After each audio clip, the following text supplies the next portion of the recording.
turning our attention now to the real estate market as foot traffic has really come back. And in fact, according to Placer AI, we're only about 2.5% below the levels that we saw in 2019. Joining me right now to talk about real estate, commercial real estate, malls, Christine Mastandrea is with us, COO Whitestone REIT. Thank you for being here. It's a pleasure to be here. So I thought it was exciting when I saw luxury retailers, Alexander McQueen, Dior, Hermes, have been a bright spot, mall leasing activity, foot traffic. It's looking good, isn't it? It is, and it's about time. It's come back, roaring back in Tell fact. me a little bit about what you focus on the day-to-day. Okay, so we're a little bit different than the mall type of space. We're in retail in general. So people see retail as being hard goods and soft goods only, but it's really expanded much more to service-based retail and convenience as well.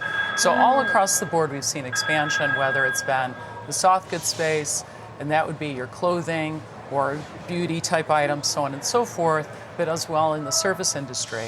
And since there's been such a pullback in building that type of product, we've seen a huge increase in demand because there's not enough supply. Yeah, tell me more about the disparity between supply and demand, because I guess there was a time where there was lots of supply and not too much demand, and that must be changing. How so? Significant in the sense, especially with retail, is there was an overbuilding of retail some time ago. And I would say that occurred especially in the mall space. You start seeing a decline in the amount of malls in the late 90s. Then Amazon came, you had the Amazon effect.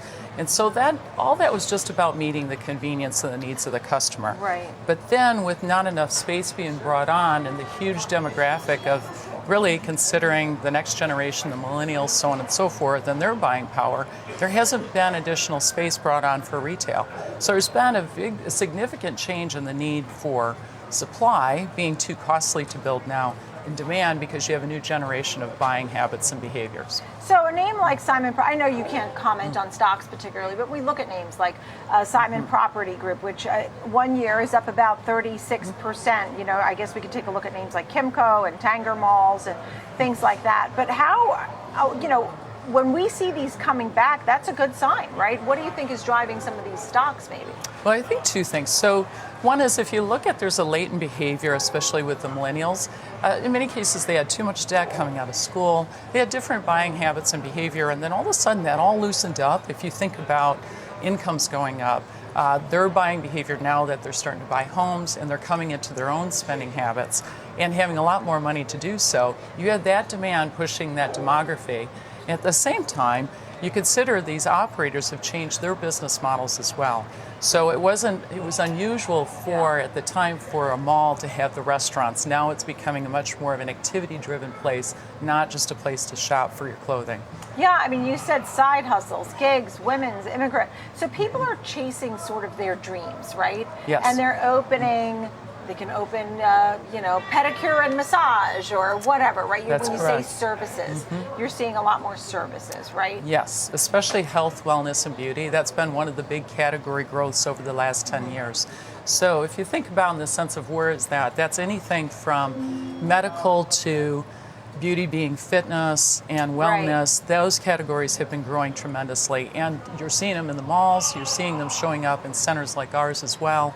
Whether it's boutique fitness all the way to the largest fitness operators, whether on the case of beauty, across the board, whether it's a product line or chain, to any type of, you know, facials, you know, all along we've seen just a huge increase. And not only that, but men are starting to spend in this area as well.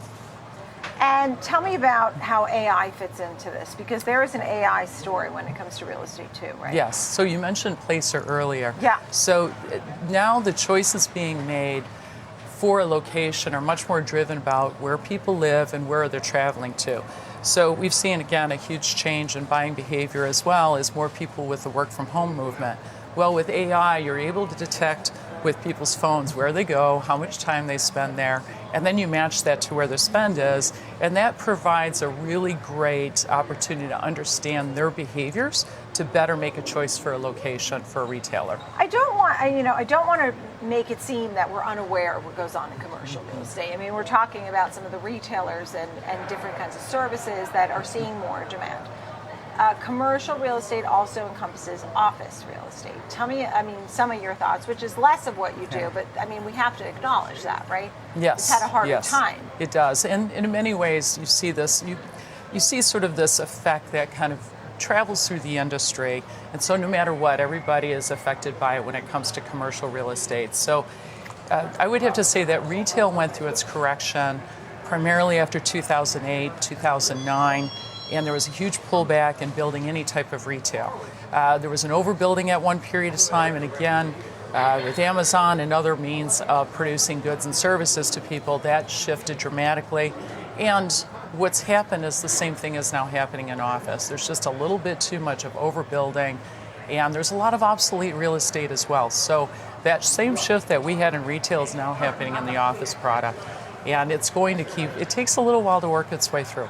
Right. It's interesting too, because I think, you know, we have commercial real estate here in the city, and some of it has been obviously less demand, but you also have the big buyers that step in and buy it at a cheaper price, yes. right? And yes. that could happen too. So where do we see real estate in 5 to 10 years? And I know you said, you know, real estate, go for it, right? I mean, that's basically your mantra. Yeah.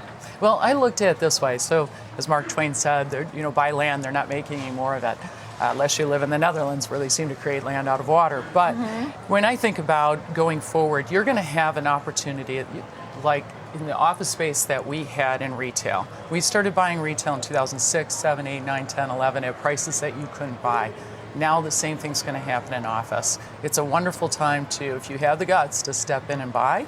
But you have to know your location well, and you have to know what the potential opportunities are as well. Yeah. Well, it sounds like there's still a lot of great potential in this area. Thank you so much, Christine Mastandrea, COO of Whitestone REIT.